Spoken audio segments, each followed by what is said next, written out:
লগা আছে হাগ্ৰামা মহিলাৰীয়ে বাৰে প্ৰতি কৈ আছে যে তেওঁৰ জিকাটো 100%, মুখ্যমন্ত্ৰী আহিয়ে তেওঁৰ কোনো অংক উলট পালট কৰিব নোৱাৰে। চাওক, মই সকলো ৰাজনৈতিক দলকে শুভেচ্ছা দিম, কাৰণ সকলোৱে যদি হাৰিব বুলি ভাবে ইলেকশ্যনেতো নেখেলিব। সকলোৱে জিকিব বুলিয়েতো ইলেকশ্যন খেলিব লাগিব, নহ'লেতো ইলেকশ্যনে নহ'ব। ফুটবল খেলত দুইটা দলে যদি জিকো বুলি নেখেলে তেতিয়াহ'লেতো কোনো কম্পিটিশ্যনে নহ'ব।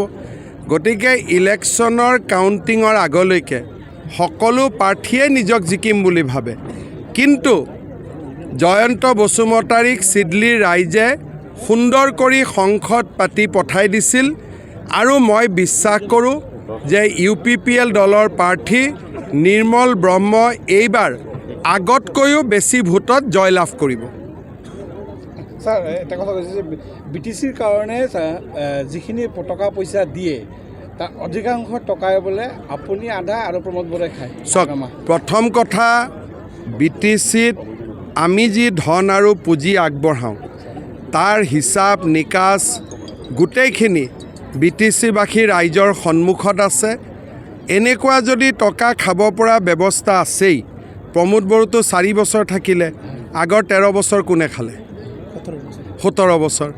যদি এনেকুৱা ব্যৱস্থা আছে মই নাজানো, মানি ল'লোঁ প্ৰমোদ বড়োৱে 4 বছৰ খালে, তাৰমানে আগত তৰুণ গগৈৰ লগত ভগাই কোনে খালে?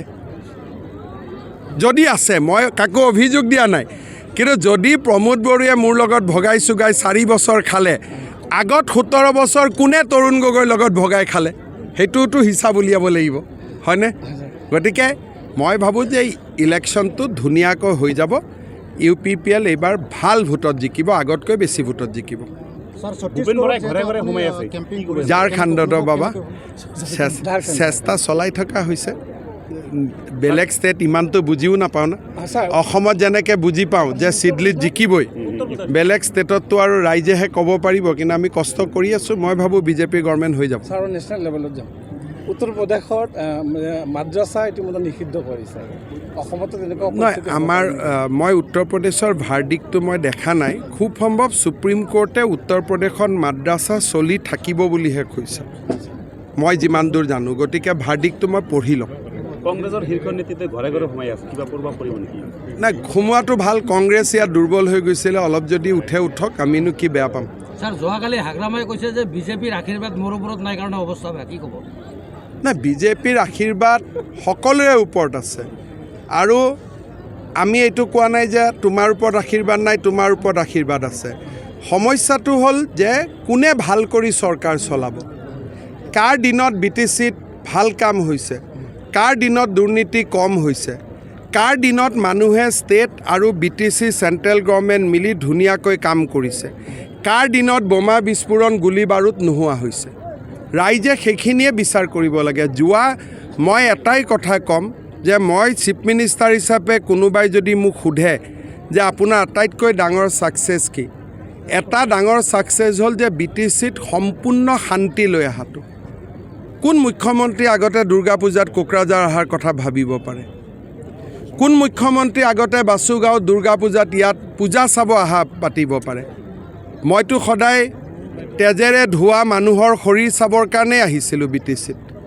এতিয়া পূজা চাবৰ কাৰণেও BTCত আহিব পৰা হৈছে। ইমান ডাঙৰ পৰিৱৰ্তন এটা, মই ভাবোঁ যে সমসাময়িক ভাৰতবৰ্ষত ইমান নাটকীয় পৰিৱৰ্তন ক'তো হোৱা নাই, আৰু এইটো বহুত ডাঙৰ কথা। ছাৰ, 5টা সমষ্টিৰ ভিতৰত মই 3টা সমষ্টিত ঘূৰিলোঁ, ধলাই, বঙাইগাঁও, চিডলি। 3টাতে আমি ভাল মাৰ্জিনত জিকিম। অহা কালি চামুগুৰি আৰু বিহালীত যাম, ৰাইজক দেখিলে তাৰ বিষয়ে ক'ব পাৰিম। তাতে যেতিয়ালৈকে মুখৰ সন্মুখত ৰাইজক নেদেখোঁ তেতিয়ালৈকেতো ক'ব নোৱাৰোঁ। এতিয়ালৈকে ক'লে কোনোবাই ফোনত কোৱা কথাৰ ওপৰতহে ক'ব লাগিব। এতিয়া চিডলি দেখিলোঁ জিকিব, আপোনালোকৰ লগতো আন্দাজ চাই গম পালোঁ জাৰ্নেলিষ্ট মতেও জিকিব।